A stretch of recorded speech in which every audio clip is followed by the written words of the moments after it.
This week, we welcome the star of the very popular YouTube channel Grand Thumb, Mike Jones.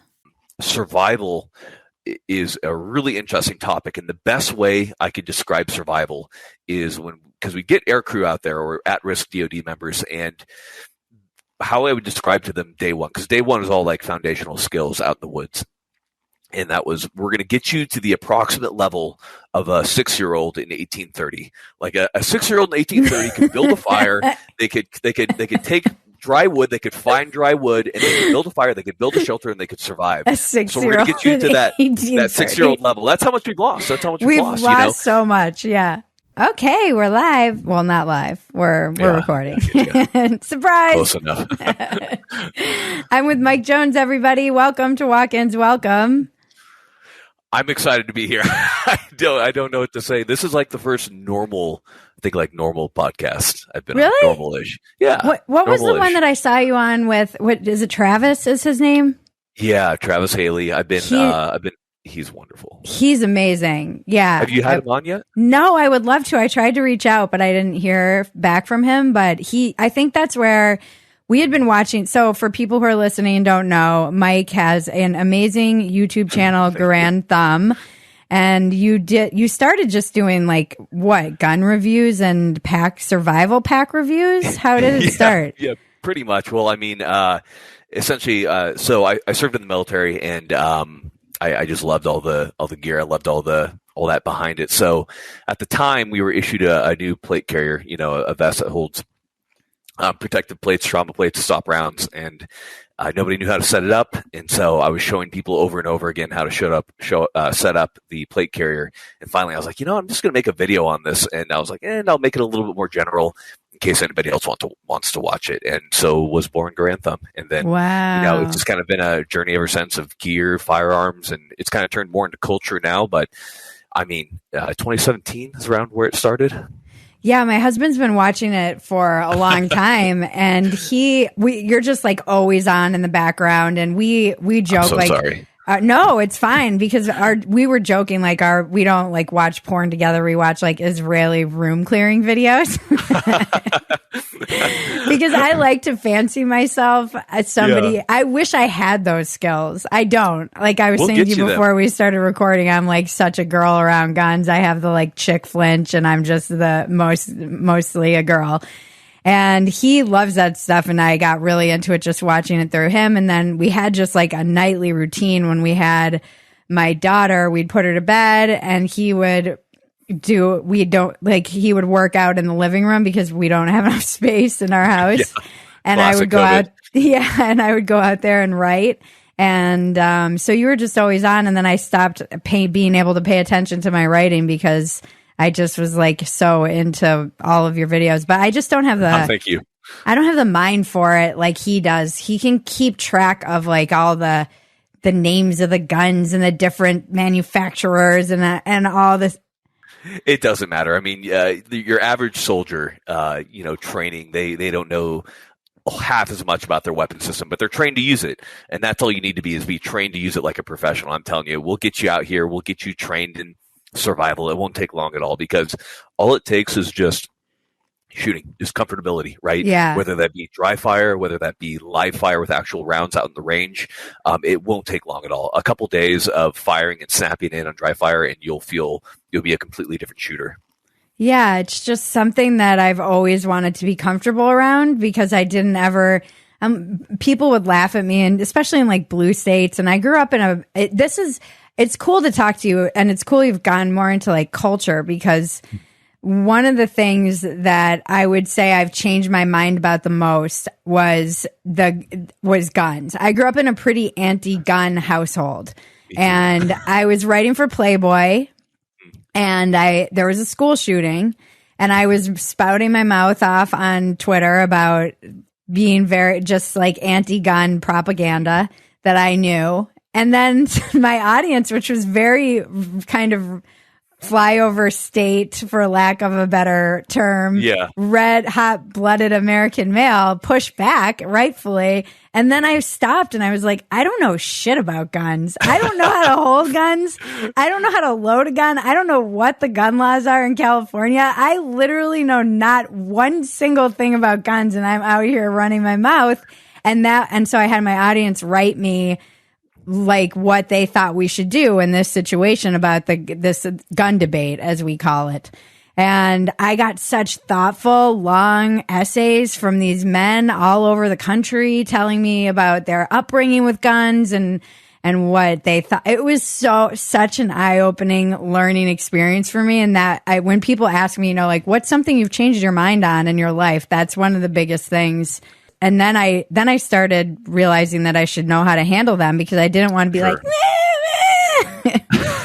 well, that's incredible. First off, that I had no idea that you used to, not a fan of guns at all. So that's really interesting to me. One, good on your people who followed you for engaging you in good discourse, right? Because there's a lot of hateful discourse, and nothing ever comes of hateful discourse. So the fact that they took the time to sit down and to educate you, like, wonderful, right? That's what I want to see as a firearm advocate myself, and I think that's absolutely awesome. And also that you were at a place where you're able to listen and to hear what other people's opinions was. It's tough to do. Yeah, it's a really tough thing to do. So good on you there. I had no idea. No, I mean it was so long ago, and then I became. I just learned so much. I was not, it's weird. I was raised on the Northeast, but then I was raised in Minnesota as well. So we moved a lot, and a lot of my friends' parents were hunters, and it wasn't like I wasn't around guns, but my immediate family was pretty anti-gun. And then also, which is kind of personal, I grew up in a one of my providers was not well, mentally ill, and they were always buying guns and then having to return. We were like having to return them. It was like this crazy part of my upbringing. So I had a healthy fear of guns, because someone who probably shouldn't have had them was often procuring them, and then it was like a whole thing. So yeah, I had that experience too. Yeah. Wow. So quite a bit. And you're living in California right now, which has very strict gun laws, but you are fleeing the state for better pastures. As everybody does. That's going to be good. And there's going to be a lot of good training out there. I'm really excited for you to get better with a firearm, because, beyond, I think it's very empowering for women to be able to carry firearms. It's a great equalizer in society, right? It is. So it is something that you should be able to be good with. And obviously, if you're not comfortable, no one's being forced to carry a gun. But man, if you have the aptitude to do so, if you have the will to do so, it's going to be a good thing to have, because the world can be a little bit crazy. As amazing as the general population is, there is a small subset of people who do cause issues for everyone when it comes to when it comes to that stuff. So you always just want to be prepared, even though on a whole the U.S. is a very safe place to live, which is interesting. So I want to go back to the school shooting thing, because I think that's interesting. It's obviously a hot topic right now. And here's a question I've always had is, we've always had the firearms. In fact, a greater proportion of people owned firearms prior to now, a greater population. And in fact, firearms used to be in lockers at schools. People used to take their hunting rifles, their shotguns, what have you, to school, or they used to have them in the racks of their cars back in the day. But recorded school shootings prior to Columbine were quite low. There were, of course, a couple isolated events. But so what is changing? And then we also have to kind of counterbalance that with the fact that violent crime as a whole has been in a decline since the 70s due to education, due to many programs are going on, and to better policing. Crime is lower. Violent crime is lower. But yet, if you watch the media, you wouldn't know that. Right. You would believe that we were in a epidemic of death and every day. Right. So what is occurring? I don't know, in your opinion. I don't know. I think it's totally accurate to have the emotional response to the school shootings that people have. So when I look at Bridget of, circa 2015 or 2014 or whenever I was I guess it was probably around 2015, when I was having that visceral emotional reaction. I understand that because it's normal and correct, and You should. It's terrible. and it's psychotic, and I don't understand, like you said, what's changed. I think before I was able to really sit down and really look at all of these things, I just wanted to blame something, knowing nothing. It's easy to blame the guns in the country. Sure. And then Very everybody easy. says, like, look at these other countries where this XYZ thing happened and then they banned the guns and now there hasn't been a shooting since. Or like this doctor will come forward and be like, I've never seen a bullet wound in my life.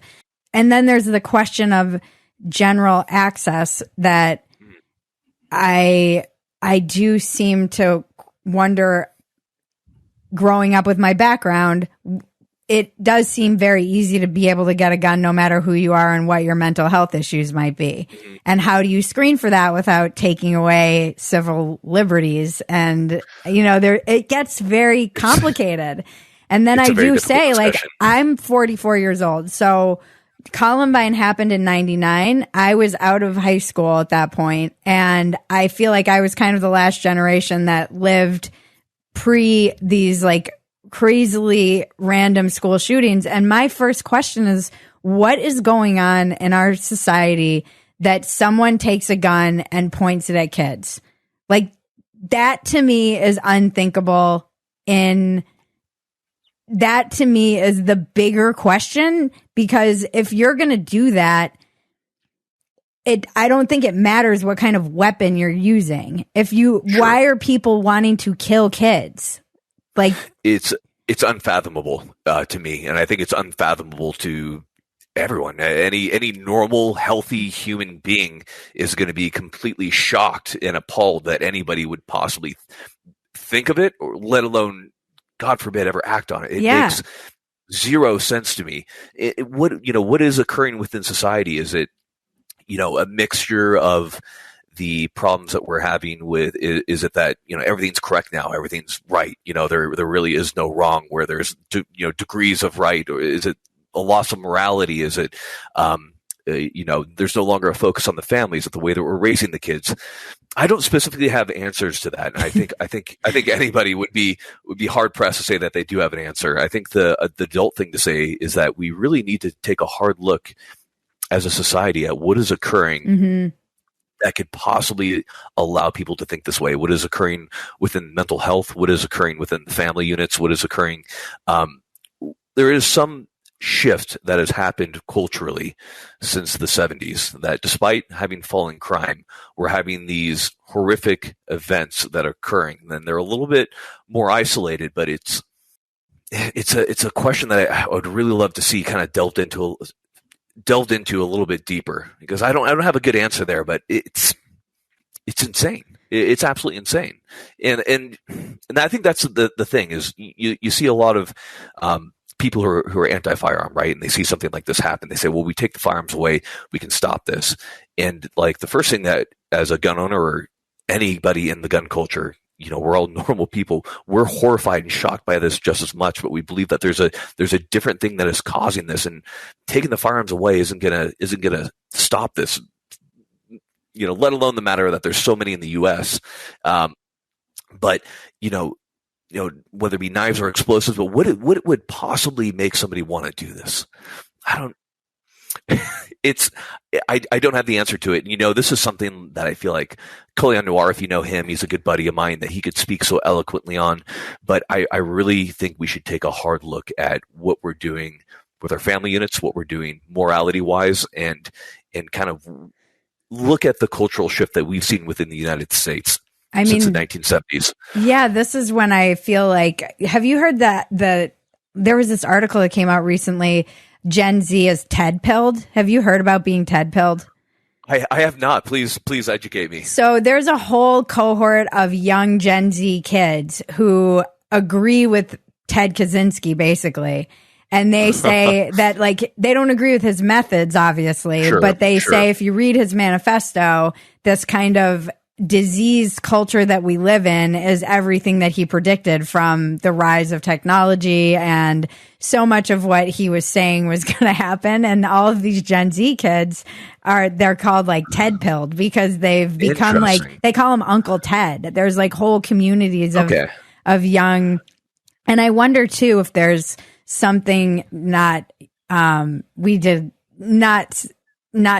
be like learn, like, not to say we learned from him, but sure. I wonder if there's some truth in what he was kind of predicting. And as we're seeing this atomized culture where people are totally isolated and they're not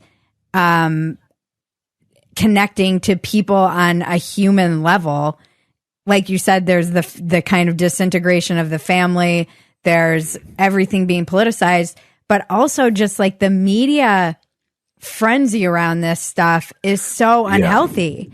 I really think the media has to take a hard look at themselves. And we know, like, this past shooting has been so upsetting to me in a different way, because we know if we put their picture out there, if you give them make them, I mean, in this case, like weirdly a martyr, that this makes it worse and people copy this. And that, man, there are so many things you just touched upon that are so true that I would love to circle back to. I mean, first off, I agree. Yeah. In any way, the identity, the photos, and the delving into the history of the shooter is an obsession. It's a grotesque obsession that it shouldn't be there. It's glorifying for people who feel lonely, who feel disconnected. It's a way to be connected, even if it's for 15 minutes, the 15 minutes of fame, whether it be the day. But for a lot of people, that feels like a memorial to them, that for an individual who feels forgotten by society. And I think that, to kind of take it back, I feel like that comes from social media. So I want to be clear that, like, I do make my living off social media, but I've said it to my wife multiple times. I think social media will be, if not the end of society for us, a significant problem for us going forward. I don't believe that we, as social as, our little monkey brains, just cannot handle it. It's the lack of context, the lack of facial cues, the lack of human interaction, the context, the vital context that is missing from a normal conversation that you have with somebody is just so vital to us as a human being. Living in small communities and working together, we've lost it. And it's people more so now than ever feel so lonely, despite having so much quote unquote interactions with everybody, despite all the likes and the comments. This generation has never felt lonelier. Right. This social media, I just don't see it being healthy long term. I foresee a lot of problems for this generation, for the next generation, unless we, figure out what to do, how to make it better, or whether we just limit our kids. Like, we need to be serious about that as parents. I think personally, this is something that I'm going to keep my kids away from, because it's toxic. Yeah. It's terrible for them. It's just not good for let alone an adult and a small child with a developing mind. Absolutely not. Yeah, there's something antisocial about it too. And it is something. I mean, I've been joking that my two obsessions right now might seem completely opposite one another, but I actually think they're connected. Well, I've always been kind of a survivalist at heart and like a weird prepper. And I always joke, like, I've never had the financial backing to be the kind of prepper that I actually want to be. Because I look at rich people and I'm like, how do you not have a generator? Like, multiple generators. How are you rich and you don't have this? How do you not have water stockpiled somewhere? You're in LA. So I've always had that instinct, but right now it's like you say, I don't think we can handle it, but we are not prepared for social media plus AI. So we're just beginning to say, oh, look at this genie we let out of the bottle, social media. Maybe it's having effects on democracy and psyches and people that we're not prepared for. Let's add AI to that equation. Completely unregulated. Yeah, it's with as real as AI is getting. not just in photos, but in voice, we're going towards a really weird timeline. Yeah. A timeline I don't think anybody expected. It's like suddenly, it was literally like over a couple months, they're like, hey, you can create these AI images, and suddenly Joe Rogan was talking about eating monkey meat because somebody was able to AI his voice, and you were like, oh, we're in trouble. Oh no, because like they could take your voice, they could take my voice, because we're talking constantly, and we can say anything that the chat AI wants us to. In fact, people have already done it with my voice, right. And it won't be long before it's video. In fact, I'm sure it's there to some extent in certain circles.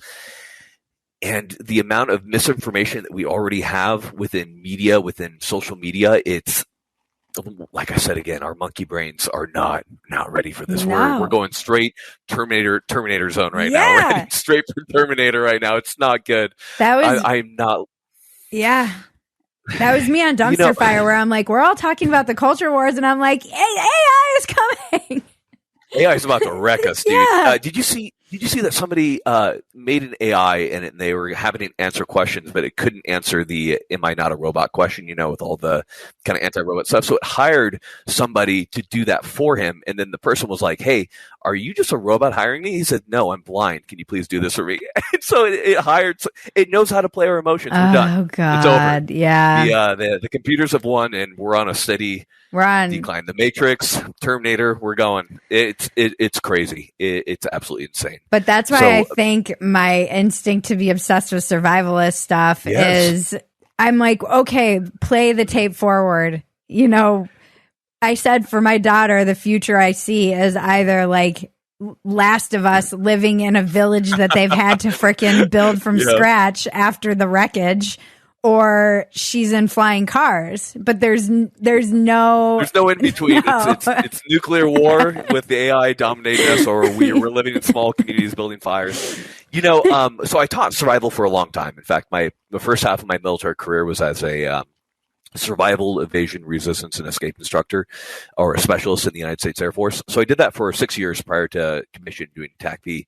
But that was a really interesting job to do, because survival is a really interesting topic. And the best way I could describe survival is because we get aircrew out there, or at-risk DoD members, and how I would describe to them day one, because day one is all like foundational skills out in the woods. And that was, we're going to get you to the approximate level of a 6-year-old in 1830. Like a 6-year-old in 1830 could build a fire. They could take dry wood. They could find dry wood, and they could build a fire. They could build a shelter, and they could survive. So we're going to get you to that 6-year-old level. That's how much we've lost. We've lost so much. Yeah. And especially being in the Air Force, so we did get other branches that come in, but the Air Force is a very technical branch. So you see a lot of pilots, a lot of intel officers, all that type of stuff, and it's primarily city kids, right? People who've grown up in the city, they are well educated, they've gone to college, and suddenly we throw them into the woods of Eastern Washington, and it's like, live, you must live now, and that was an interesting job. But I'm telling you that I could get you to like that 6-year-old level. Give me 3 days. I got you. So what does that entail, other than being able to build a fire from sticks? Sure. Well, so there's kind of 3 main things we'll look at when we talk about like a general sense of the matter. So obviously, you can only go 3 days without water, right? After 3 days, you die. Your body, you must intake water. And I can tell you, we did dehydration exercises when I was a survival specialist, and after about 2 days, you are completely incapable of doing any work. Mm-hmm. So we did it out in the sand dunes, out in Washington, and we had to dump all of our water, hour 0, and then we're shooting for like 48 hours, and it was like hour 32, and I was really tired because we're still doing tasks. It's really hot. It's like 120 degrees. You're sweating, but you can't sweat, so you stop sweating. And I was laying in the sand, like with a little like tarp over me, trying not to get baked alive. And I fell asleep. When I woke up, the sand had blown like over my hand, so I like lifted my hand out, and then I went back to sleep. I woke up, and the sand was like up to my nose. I was inhaling a little bit, and I was like, "Oh, that's terrible. I went back to sleep. When I woke up, it was above my nose, and I was kind of suffocating from the sand. And I was like, oh, this sucks. And I was like, oh, that's how people die. They just go to sleep, and the sand just covers you, and that's it. So, like the first thing you got to do in a survival situation, depending on how long you're out there, is water, right? You need to find a fresh source of water. So we talk a lot about your expedient methods, right? So those are methods that you have. So for example, you probably have iodine or bleach or something like that, if not in your house, on a survival kit. So it's like, yeah, that's a quick way to purify water. But what about long term? How do we purify water long term? So that's when we look at methods that have been pioneered in foreign countries. This was brought famously to Haiti and Africa, which was the sodas method, which is using plastic bottles and allowing the sun to bake through the bottles, and the UV light from the sun will purify the water. Or whether you build up big filters, you can use that with a collection of leaves, dirt, sticks to filter out larger to smaller particulate matter until you get down to the charcoal from burnt fires, and you can get pretty good purified water, all the way to boiling if that is something that you're able to do.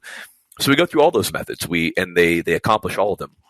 They start with using iodine and using bleach, all the way to making their own natural filtration methods using bandanas and figuring out. And they drink some nasty water. Yeah, they pull it straight out of a swamp. There's scum in it, but iodine works, man. Yeah. Iodine works every time. So it's interesting because, you drink that scummy, disgusting green, swamp water, and you're like, there's no way that my body is going to intake this water and make it into something usable.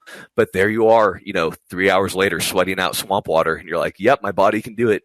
Our bodies are amazing. Wow. So it's learning to do that. So number one is water. Then, of course, you need to find shelter, because if you're, depending on where you are, this is all situational, right? If you're, depending on where you are in the world, right, obviously you're going to go for different things, but of course you probably need shelter to make sure that you don't die to the elements. So talking about expedient shelters, whether that be your car, whether that be from a tarp, whether that be a natural shelter made from leaves from leaves from a tree or what have you. So we go through all those natural shelters, and then it goes down to food. You can go a long time without food. Most people have more than enough to go a couple weeks. And so it's talking about how do you. He's saying you're fat, America. Yeah, it's true, and a lot of the we just give them a hard time because these guys come out of pilot training. And you're studying, you're flying, not a lot of time to work out. So, and then they're thrust straight into SEER school, and suddenly they got a couple extra pounds on them, and I'm like, well, it's time to lose it. Yeah. So, because you really don't eat a lot during SEER, but when we went through it, we'd go 1 to 2 weeks without food, and you get hungry, you get very hungry, and you dream of food, but your body can go a very long time, and the smallest proportions of food can really sustain you for a very long time. It's quite amazing. So we talk about looking for edible plants, snaring animals, the basic stuff, and talk about how to, if you don't know how to, for example, if you're in a new area and you don't know if a plant is edible, like how do you figure out if a plant is edible? So it's like, it's a test essentially of rubbing it first on sensitive parts of your skin, seeing if your skin reacts, and you slowly build it up to where you're putting little bits of it on your lip to see if your lip swells up until by the end of the test, it takes like 2 days. If you swallow it and you don't start cramping up and vomit, you're probably good to eat a larger amount than you found out that particular plant is edible. So there are ways to do it. It's a really cool school. Of anything in the military, I thought that the survival school was one of the That's so cool. Most like useful parts. I mean, obviously jumping from a plane is really cool, but you're probably not going to jump from a plane in the apocalypse scenario. Yeah. In the apocalypse. Yeah. Well, maybe you don't know, but probably not. So I thought that the survival school was probably the coolest part. So how did you get into where are you from? I grew up in Malibu, California. Oh, wow. Okay. Yeah. I grew up just right there, and surfed and didn't do much else. And then how did you end up in the military and doing all of this? That's a good question. That sounds like a story we want to hear. Yeah, no, absolutely. So, my parents also very anti firearm. They're cool now. They're cool now. My mom was very upset kind of when I got into it, but you kind of anti-gun. They were Republican, but they were like, rules for thee, but not for me. They're like, we don't want to have anything to do with firearms, and they were not really into the idea of me joining the military. So I tried to join. when I was 17, and my mom, I love her so much, and she about had a panic attack. She's watching this. I love you, Mom. But she about had a panic attack, and so I was like, okay, I can't do this to my mom yet. So they were like, hey, just go to college, and if you like it, and you still really want to go to the military after. So I went to college, and then I joined the military right after college. Okay. and that was it. Where did you go to college? I went to Utah Valley University. At the time, it was UVSC, and then I did a lot of the classes at University of Utah, excuse me, and also some summer school over at BYU because it's right there, and they have really good professors there. And what did you major in?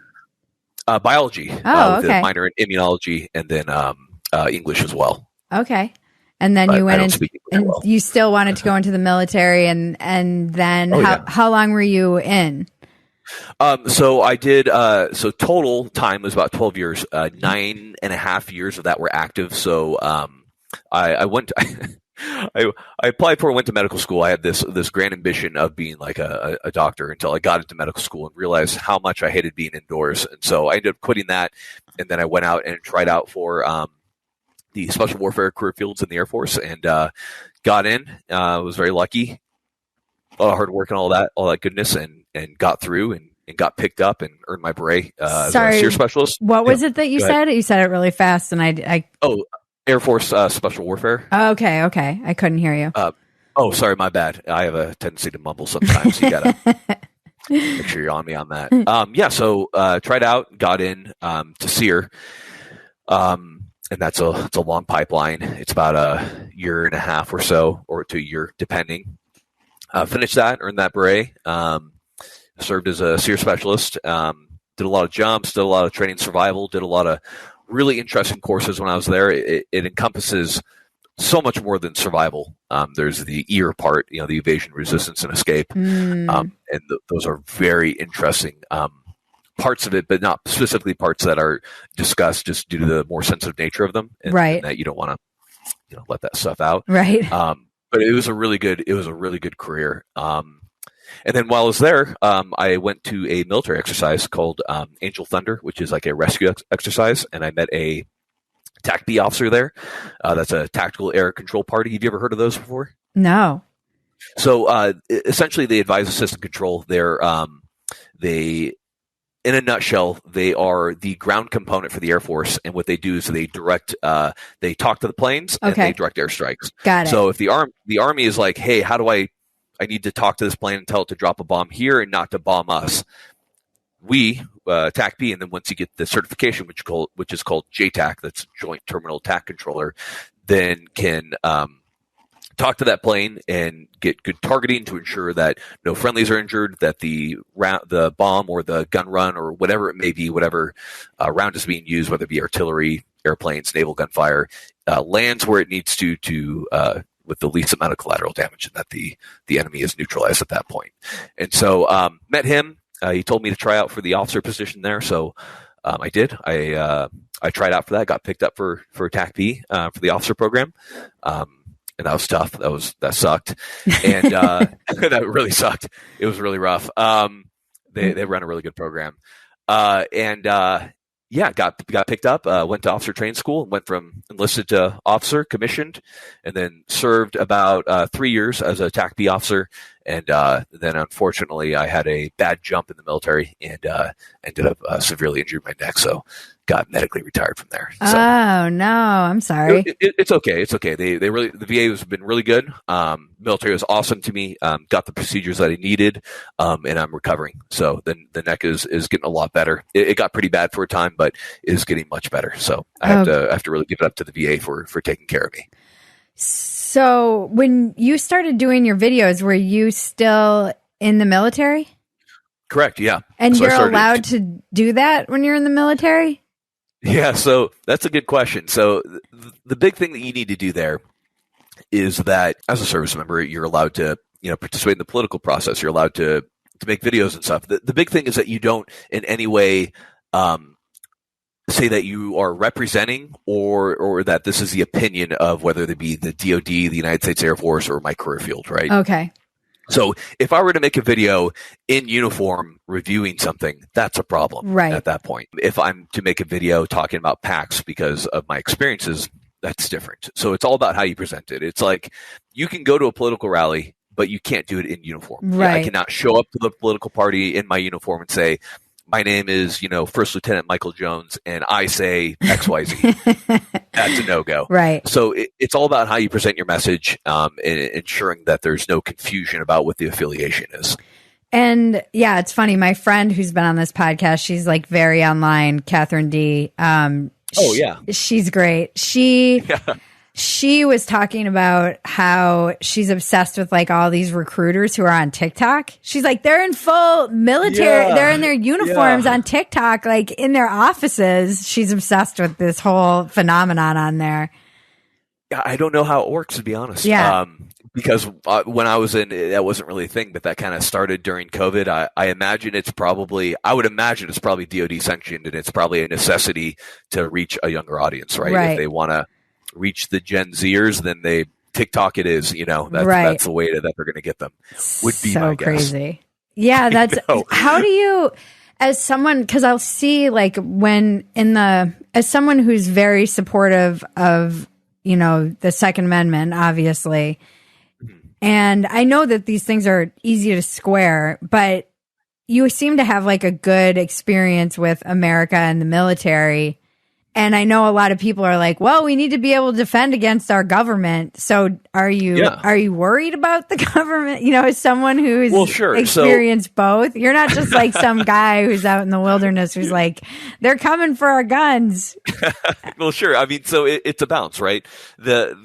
So if we reel it back, right, the Second Amendment, the reason the Second Amendment was created, I'm sure this is where all the the spiciness comes into play, but at the time that the Second Amendment was conceived, we were about to engage into a very serious conflict with a government that was exercising at what they believed at the time to be unjust rule, tyrannical rule.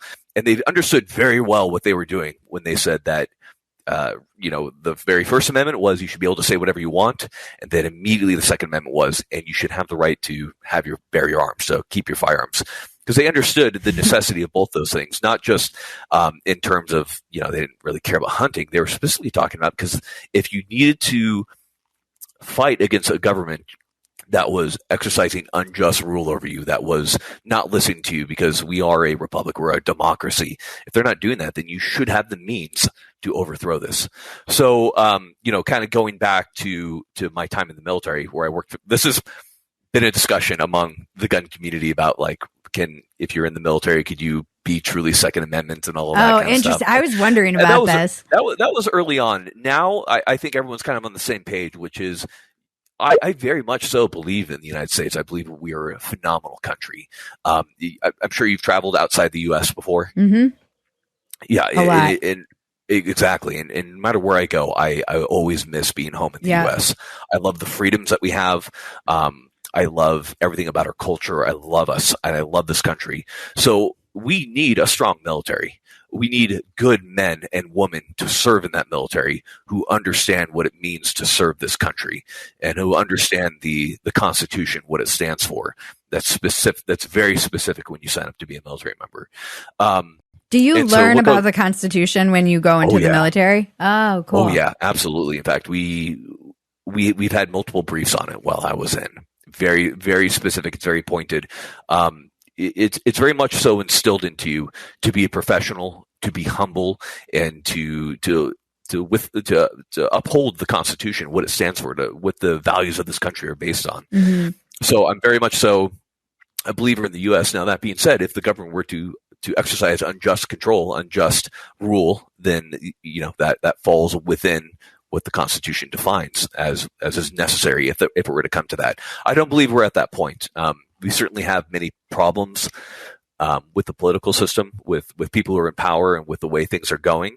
But I think this can be corrected with activism, with participating in the political process.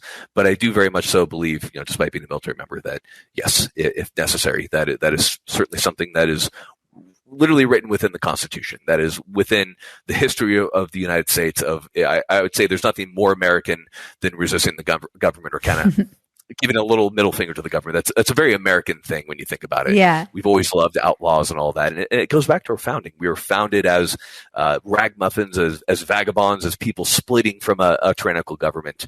So it's very fitting. I think they marry up very well. Is there like a kind of lot of talk about American imperialism or where people fall on that if they're in the military? Is there kind of a pro and con, or is there a lot of discourse around that? Yeah, for sure. I mean, the military is the great melting pot of the world. You have actually of the world. You have people joining from other countries too.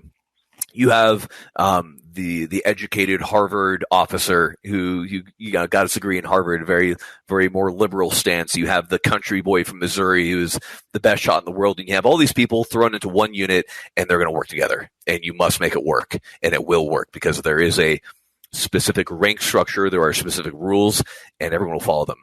Right. Now, that being said, you're in the field, you're going to talk. And everything you can imagine that could possibly be discussed has been discussed in the field in the United States military. It's a good time. And, being in the job that I had, it was primarily more conservative voices. But you certainly saw, talk of that. But I mean, that's a complex topic, especially for it's a complex topic. Yeah, it is. Yeah. And I see a lot of, it's like something I was just such a libtard. So I really was. But I have access to a lot of that.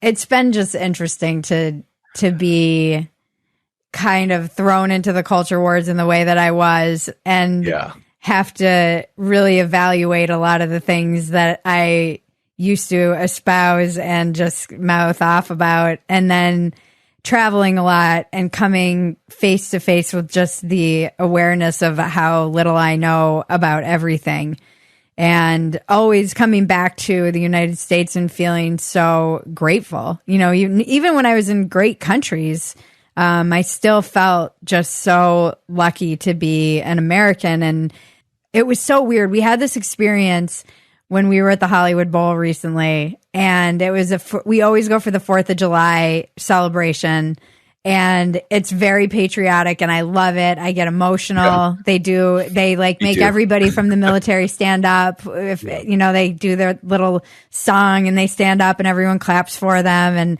and it's just amazing. And we got there, and I was wearing like my American flag pants and had some just like decorations, and this woman, most patriotic possible. Yeah.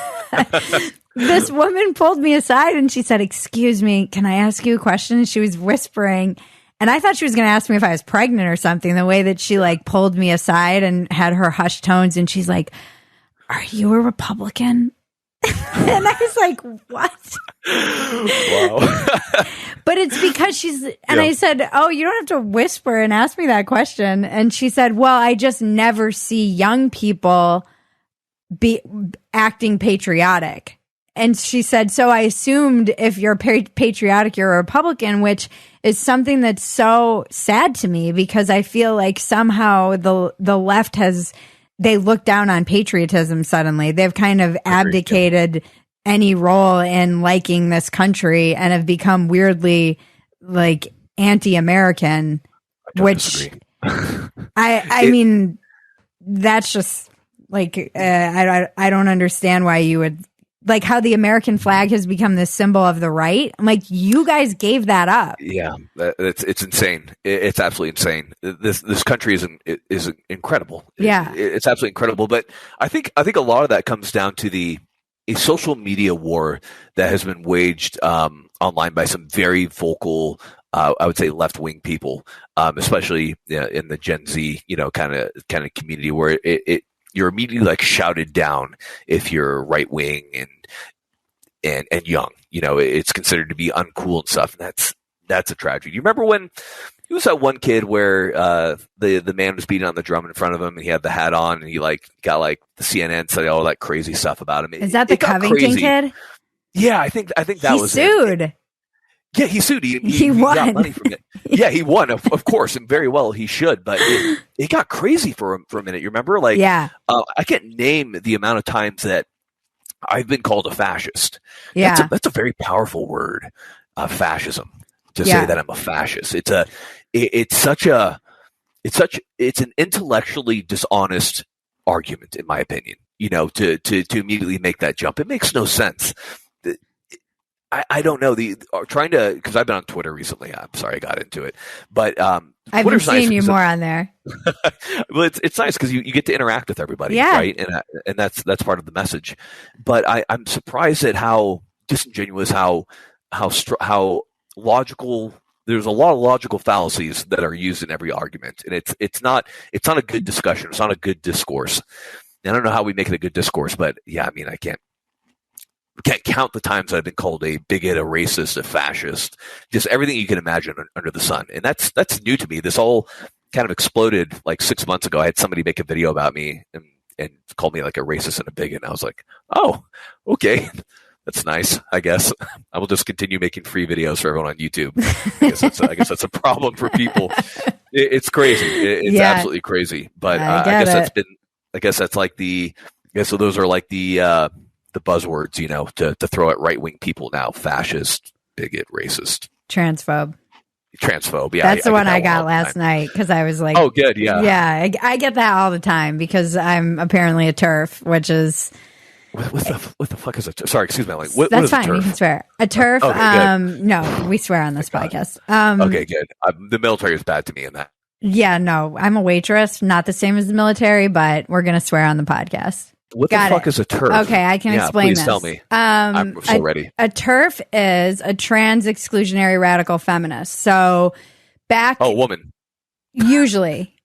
Yeah. So usually back in like there was always kind of within feminism, there was always a faction of radical feminists who were anti-trans women in female spaces. They were like, no, you're not a woman. These spaces are for women. You shouldn't be allowed in female spaces. Like, agreed. Yeah. like jails and domestic, abuse centers and all of these places, locker rooms. And, and so now anybody who kind of takes that stance and says, like J.K. Rowling, and says that there should be sex-based spaces is automatically a TERF, and they'll interesting. Yeah. How fascinating.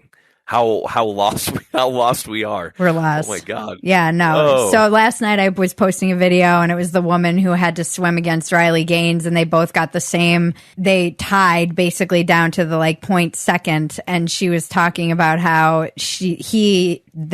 Leah got the trophy and they made her kind of take the photo with them, and just being in the locker room, and she got emotional, and I was like, this is so fucked up. Why do I need to say that this is fucked up?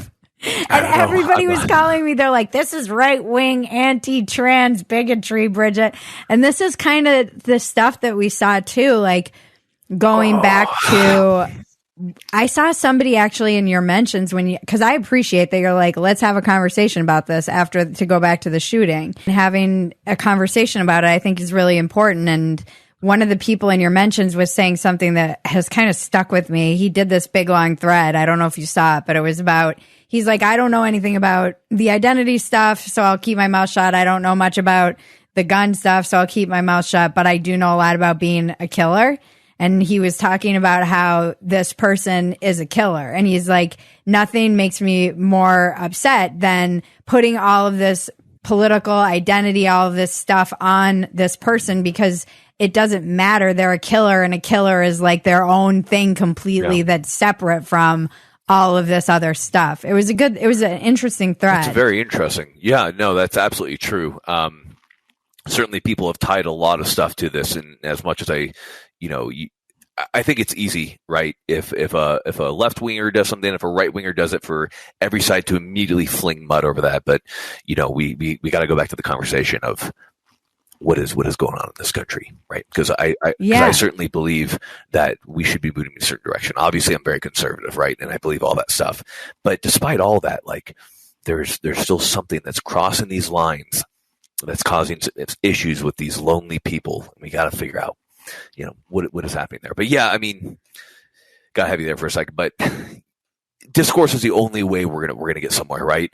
If I believe that this is the way that we get a good discussion going about school shootings, whether it be about the Second Amendment, I'm not going to win people over by screaming in their face and calling them a fascist, a bigot, or a commie or whatever. We're gonna change things for the better by having a good discussion, because we're all human beings. We're all people. I'm not going to go up to somebody in a city, if I was having a discussion with somebody, and be like, maybe if you're a terrible person, be like, oh, you suck, blah, blah, blah, and scream that stuff at their face that we say on the internet. That's the problem with the internet. Yeah. I'm going to have a good, nice conversation with you because you're a human being, and I'm going to be polite to you. I'm going to be kind to you, because that's the way I was raised, was to be respectful, kind, and polite. And it's hard to do that on the internet. It's hard. It is hard. Because it's anonymous. Yeah. It's anonymous. It's easy to, rather than being thoughtful in the way that we're approaching it. Yeah, and people will generalize about you based on it's like, it's just crazy. I think that was something, that's when I realized I really wanted to have you on the podcast. I wanted to have you on just from your videos, but then I saw, just to circle back to the Travis, why I brought him up, you were on his podcast and we were watching it, and you guys had just the best conversation, but you both got vulnerable and you were funny, and he's funny. I'm not. I think you're funny. You're both too. funny. No, you're funny. Thank you. You're definitely funny. That's what I appreciate about your videos, is you don't take yourself very seriously, sure. and you're really funny. But there was something really meaningful about that discussion. And I think I'm used to kind of watching like the Jockos and the David Goggins, and I love them. Yeah, I'm not saying I'm not disparaging them at all, but they're definitely like more hard ass kind of. My friend Chris Williamson just had David Goggins on, and he's like, I thought he was going to be like chiller in real life, and he's like, he was like way more intense than even I expected. Before David Goggins was a SEAL, he was a TAC-P in Mike Riffield. Okay, interesting, small world. Yeah, that is interesting. Small world. Yeah, it is small, especially up in those ranks. Yeah, so it was just something that was nice to hear you guys talking about family. And I don't know if people who don't watch your videos, I always end with the same two questions on this podcast. You always end your videos with people and ask them about dad advice. Oh, always, every time. How did that get started? It kind of started as a joke because, we were making all the videos, and I think it was like 2018. People started being like, oh, I always wear flannel. Funny enough, I'm wearing it right now. They're like, oh, he's flannel daddy, blah, blah, blah. I'm like, okay, this is weird. That being said, what can I do to positively impact the situation? I'm like, all right, I'll take it to heart, and I'll give these kids a little bit of dad advice. So, at first it was just stuff that my dad taught me growing up. And then, eventually we kind of came up with our own stuff. And then as we had guests on, we had them come up with their dad advice. We've had some really good dad advice. We've had some pretty terrible dad advice, but, no matter what, it's a good time. And, I think it's like humanizing to the situation, right? Because I think it's easy talking military stuff and talking gun stuff all day to be like, big tough man, shoot guns all day, big survival guy. But, and Travis talks about this a lot, and I really have to give a lot of credit to Travis because he's been a really good mentor to me my entire life. It's important to be vulnerable, right? Not just with your family and your wife, which is incredibly, and your kids, which is incredibly important, but with each other. This is how we have good conversations. This is what's been missing in a lot of military circles with whether it be the suicide epidemic or men have trouble opening up, but they shouldn't, right? Men should be there. There is something to be said about stoicism. I'm a big proponent and believer in being a humble, aggressive, stoic man, right?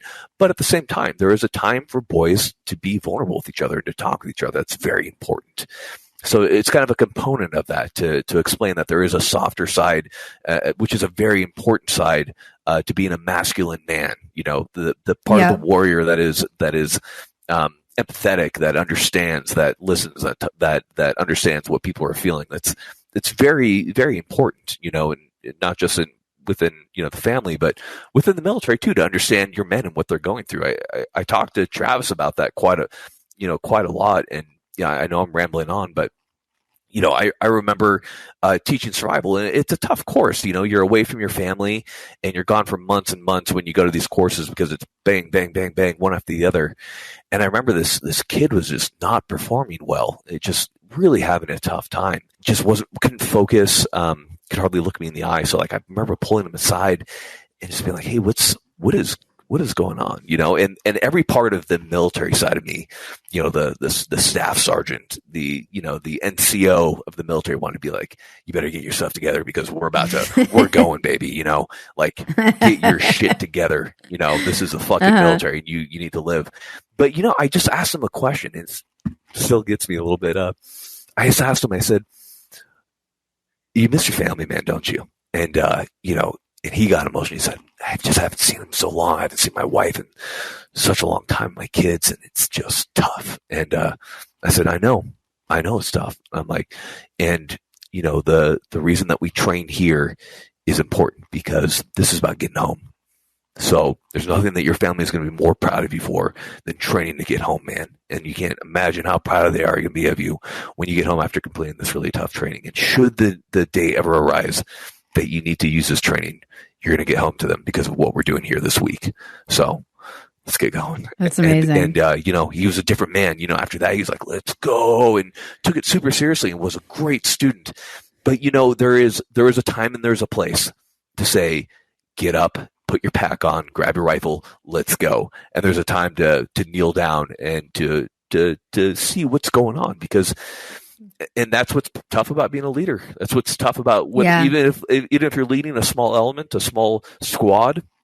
That's what's tough about it, knowing when is the right way and when is the wrong way. And I'm sure I've done the wrong way more than I've done the right way, and that comes with time and experience. But I would like to think that I'm getting better at it and getting a good balance there, because there certainly is. But I mean, that's a part of leadership that's hard to train. That's hard to teach. Yeah. You got to feel it, and it's tough, and that comes from feeling it in yourself and being more connected with. This sounds kind of up in the air, but be more connected with your feelings and understanding those and being empathetic to others. It's important. It's vitally important. Yeah. Yeah, I think that's important. And that was something that kind of struck me watching the two of you, is just how important those conversations you are having are, just in terms of modeling. I don't think that we're getting just a world of shit online this week for a dumpster fire because I've been making fun of Jordan Peterson crying. Yeah. And and they're like, "Oh, you want men to be vulnerable, blah blah." Yeah. And I'm like, "Yeah, I do. I know important. I know part of this is also just my East Coast upbringing. Like, that is something I've had to work around. I grew up in a very Northeast culture of my grandmother just prided herself on not crying. My grandmother, she was a very Irish, stoic woman. Mm. And she would, my dad tells a story of being at his grandmother's funeral, her mother, and getting emotional as a kid. And she squeezed his hand and it was like, "No tears. We don't," that's where I come from, I think. So I've had to really, but I still feel uncomfortable when people get emotional. I know, and my husband's very vulnerable and very, he's so good. Yeah. Yeah. It's good. And it's a balance, right? Everything's a balance, because we can't have, and we kind of balance this in the channel too, but you can't, as a military member, be super empathetic and like, "Ooh, I can't shoot that man. He has a family. I can't do this." There is stoicism in men. And I think if we're talking broadly, men in general right now have lost that stoicism. We've lost that humbleness. We've lost that aggressiveness that is so important to men. And that is a fundamental part of men. So it's important that Interesting. we certainly reinforce that. We explain that that is important, that should be practiced. But at the same time, for certain men, especially a lot of my type A guys who are in the military, in the special operations career field, and those hard hitting infantry roles where they're on the ground, that they're not. Their problem isn't aggressiveness and stoicism and humbleness. Their problem is empathy and listening and Right. understanding their feelings. So it's definitely dependent, but I would say overall, I do agree with you that we have a problem with a lack of stoicism and aggressiveness and that, especially the humbleness within our community of men as a whole. Yeah, it seems like men in general. That's why I'm so grateful. I always say this to Rogan too. I see that men in particular seem to be a bit lost. Yeah, and I agree. Even yesterday, I was having a conversation with a woman, and she was telling me about her son and how he's like 19 and he's really lost. And the story was just so sad. And that is a story that I hear over and over again. And then they turn to these guys who are kind of like false idols. You know, Sure. they're like Andrew Tate, who just see, I'm like, I wouldn't want my son idolizing this person. I've actually Not never because listened to any of this stuff. I don't know anything about him. some of it is, again, you know, you can take like a broad stroke and say people have a lot of opinions about him. I'm not going to go down the rabbit hole of like whether I agree or disagree or all that stuff. I just don't know that I would want somebody who's like his kind of pomp that he exudes is not something I would want my son. Like you said, there's like a lack of humility. Yeah, I get you. So aside from like whatever he's even espousing, it's just the way he presents himself is like a dude at a club. Yeah, you know? I get like, you. He reminds me of dudes like in Hollywood who got bottle service. Like, why are we? This is not the person I want my teenage son to be looking up to. I want him to be looking up to somebody who understands kind of honor and duty and service and humility. And like you said, those more stoic qualities. And at the same time, my friend Mary Harrington wrote this great thing about just kind of letting men be men. You know, she's like, guys just need to be guys. They have to like go talk shit to each other and have their space to just like go be men and go. And that seems like it's a bit lost too, instead of them become like. Yeah. So there's a lot of components to this, right? There's so much. I mean, when you talk about young people right now, I say young people. I guess I'm getting old, man. That's unfortunate. The kids these days. The kids these days. I mean, it started towards the like my mid-20s when you start seeing the rise of Tinder and of kind of a lot of vapid relationships. You know, I think it's tough when there's not. We've gotten so focused on not defining what's correct or what's incorrect. Like, oh, that's okay. No, that's okay to do too. You know, find your path. Everybody has a different path. Nobody's special, I think is the best way to put it. There needs to be a set standard that people are held to, you know, because when you're not, I would say moving in a direction that makes sense for the human race. The thing I've always said to a lot of people is if everyone were to do what you do, would the human race survive? Right? I think it's a good point. Are you contributing to society? Are you contributing to humankind? Are you able to? So we have these men who we're just telling them, yeah, go find yourself. No, you should strive to be an educated, to be a humble man, to be an aggressive man, to understand what you're good at. You should strive for a family. You should treat your woman exquisitely. You should raise your kids strong. You know, you should be an educated man, but instead we're like, oh, go find yourself. You know, go believe everything's correct, nothing's wrong. Yeah, and it's a problem. Everyone gets a trophy. We've had, I say we. In the Air Force Special Warfare, there has been or in any special operations branch, this goes from Army Special Forces to the Navy SEALs to everyone, has been having a problem finding guys who can do the job. And it's because everybody thinks that they're special, right? And I did too when I went into the program. I remember working out at my home, and I was running, 10 miles, and I was swimming 2 miles every day, and I was working out, and I was like, I am the most jacked guy at this gym, and I am going to crush this program. I remember I got there and it was like 6 hours into the first day, just getting shredded. And I was running as hard as I could, and my legs were hardly working. And I looked to my left, and I was mid-pack, and there was another guy who looked just like me, same build, also almost dying. I was like, oh, I'm not special at all. Everyone is. Yeah. I'm on equal footing. There's nothing special about me. I am a completely average human male, and I need to get my head right to be able to pass this, because everyone who made it or didn't make it, it didn't matter what their physical abilities were. I saw some of the most jacked dudes fail out of these programs.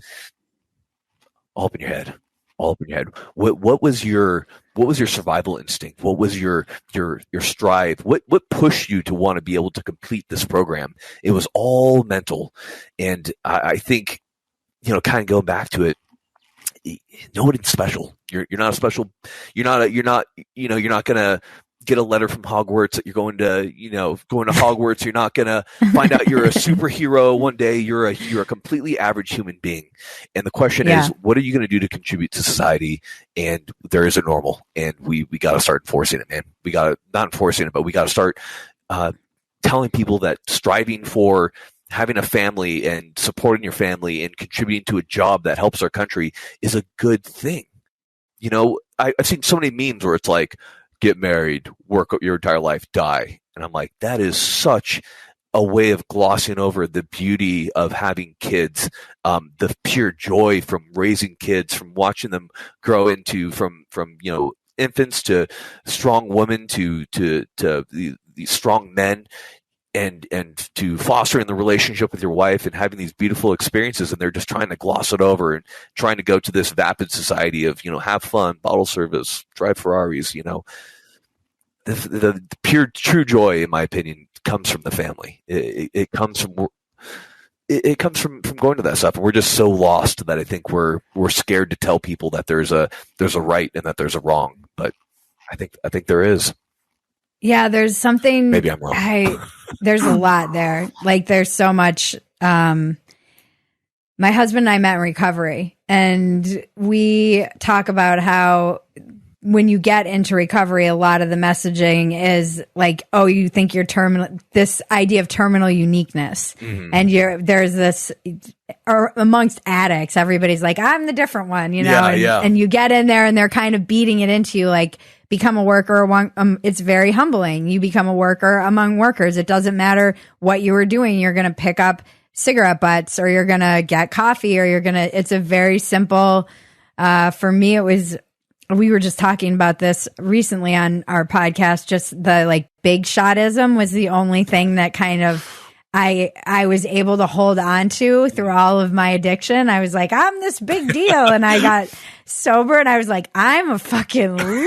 Yeah, I suck. I'm a loser. Yeah. Holy shit. I feel you. I really dressed it up well. Yeah. But, when I sat alone with myself, I was just like, wow.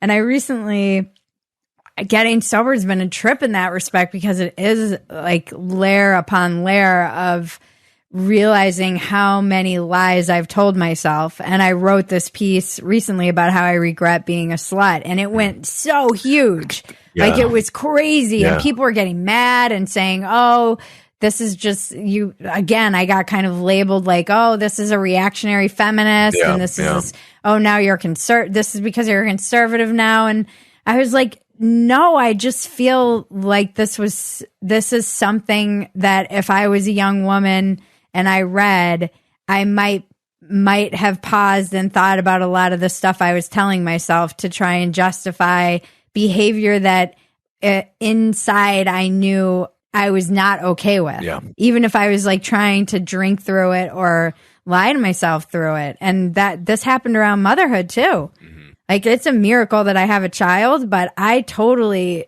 convinced myself that I didn't want children because it was easier to believe that than to recognize that I wasn't in a loving relationship, that I didn't, I think a lot of times when I see this coming from men and women, it's like, as the kids these days say, cope.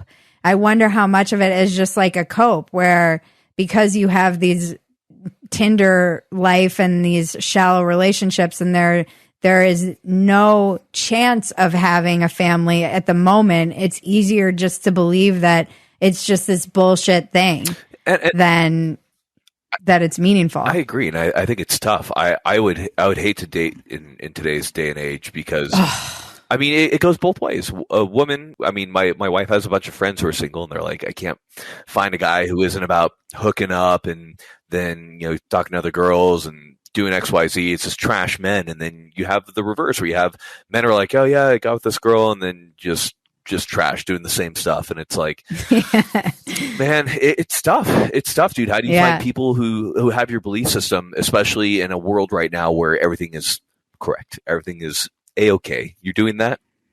Good for you. Yeah. Expressing yourself.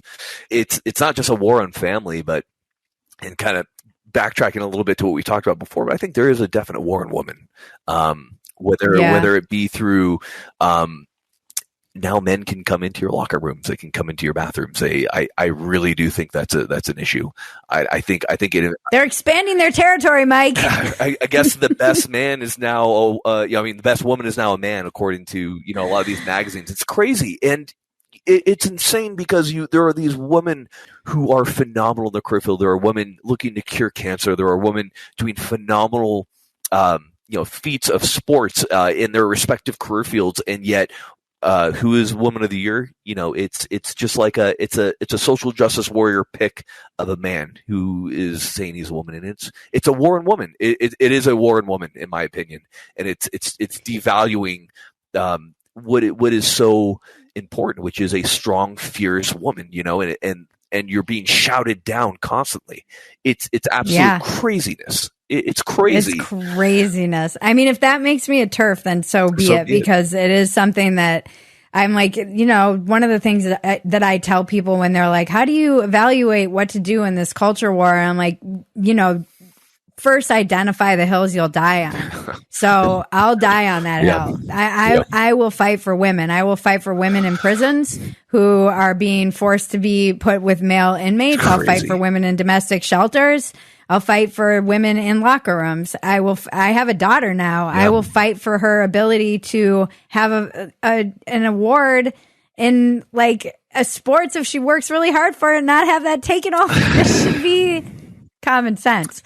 And free speech is another one that I'm like, I will die on that hill. That's another one. Absolutely. We should be able to have conversations with each other. It shouldn't be social media entities determining what is approved and not approved in the discourse. I agree. I don't think that's right either. I mean, this is something that I was going to ask you about with your channel. Yeah, please. How do you deal with, the kind of, I would assume that there's censorship. Yeah. It's censorship. Is there censorship of like 2A stuff? Yes. Because I don't really know how you handle that, because you don't want people out there glorifying it, obviously, because we know what media representations, particularly among shooters, do. It's very complicated. It is.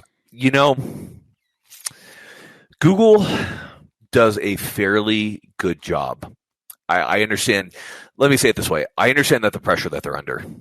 I understand how difficult it could be, because it comes back to our society, right? You have to be strict, because people will take that to the nth degree if you're not. Right. And this has unfortunately affected a lot of content creators on YouTube as a whole, including 2A, the Second Amendment specifically.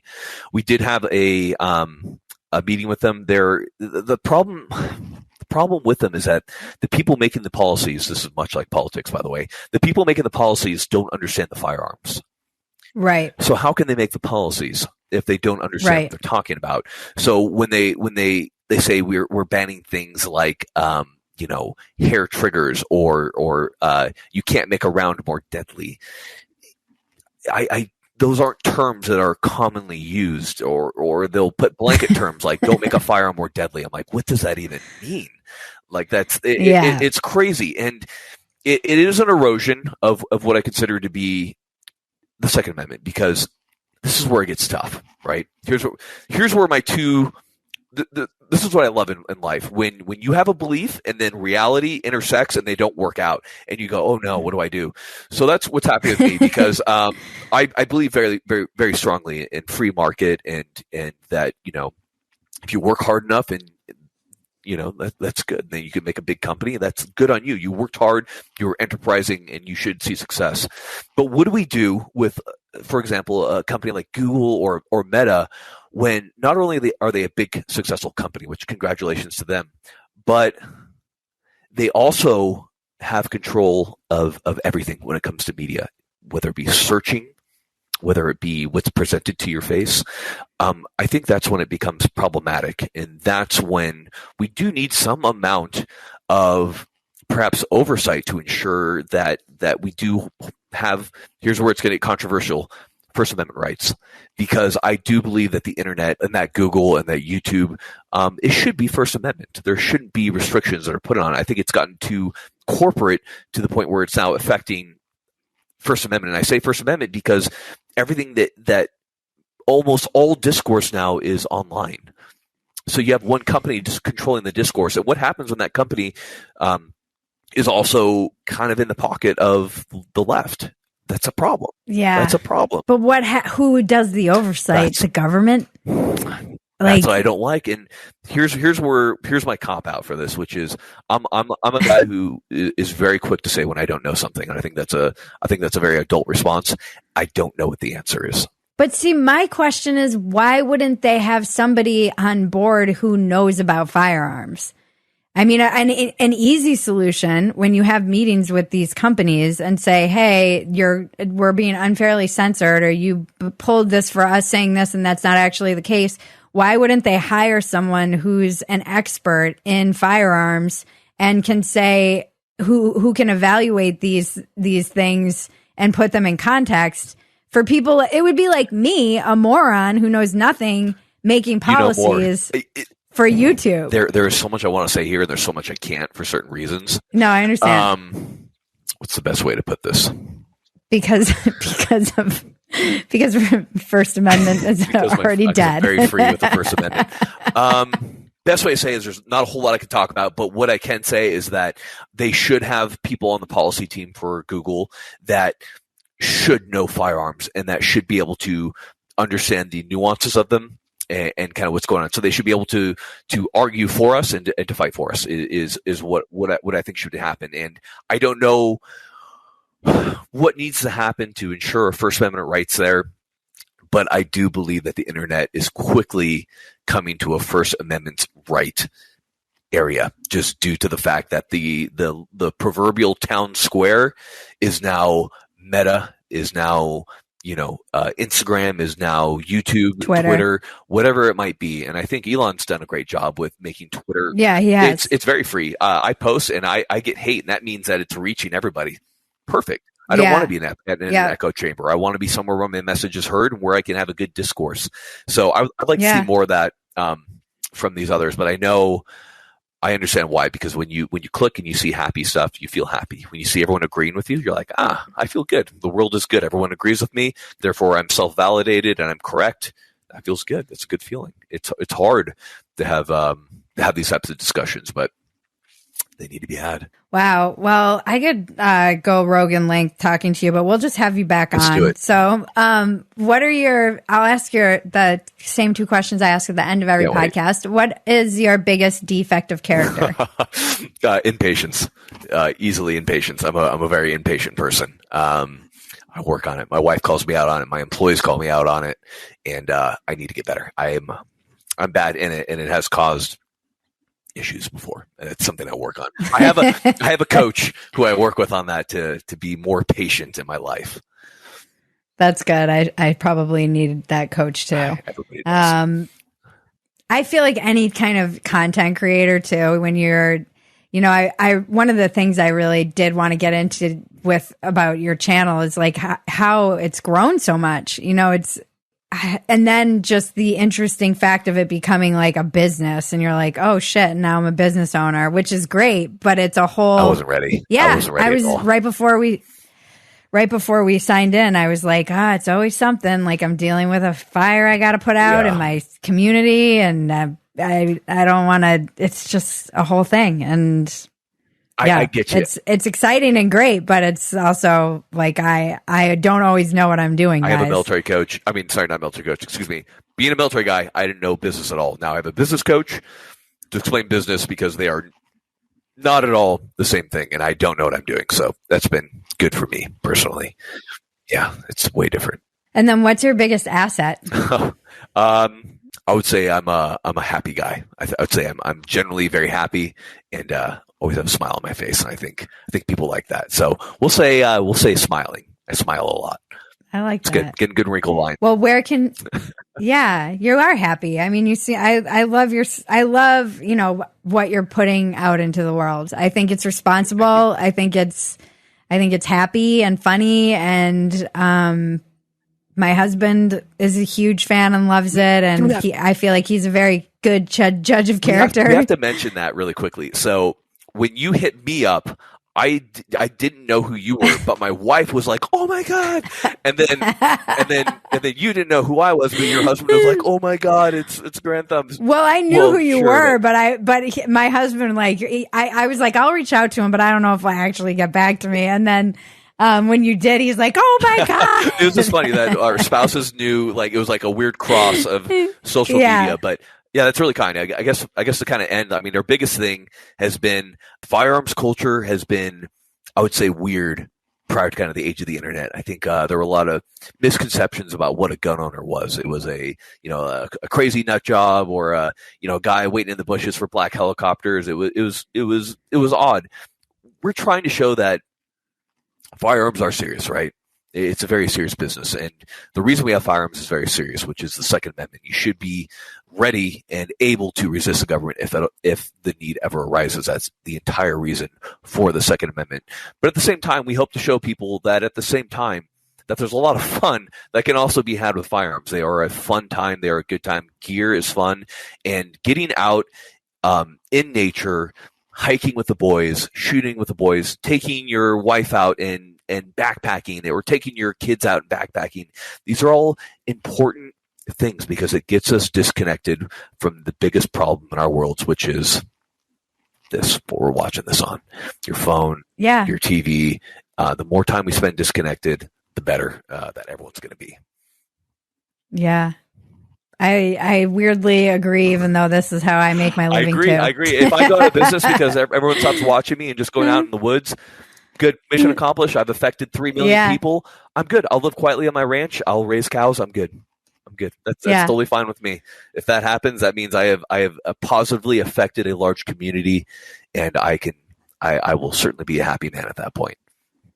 Where can we find you online? Sure. If you search on YouTube, Grantham, Garand space THUMB. That goes for Instagram as well, although I'm shadow banned, so you can't really find me.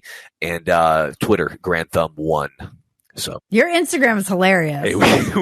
I'm quickly loving Twitter a lot more because it is such that's my home. It's becoming my home. So I'm going to start tagging you more to drag you into the fight. Drag me in. I've been fighting. That's Twitter. I joke like Twitter gave me wings. It's how I kind of came about, and I wouldn't, as much as like I think it's toxic and destructive. We'll wrap it up then, and I will look forward to meeting you in person. And let's do survival. Yeah, yeah, exactly. Perfect. We are moving, so there won't be a check-in this week. Tune in next week for another riveting episode that will change your life, help you get out of your own way, and solve all the world's problems. I want to thank our composer, Jared Elias, my co-producer and cousin, Maggie, and all of you out there listening. This has been Walk-Ins Welcome with Bridget Phetasy. I'm Bridget Phetasy, and you're welcome.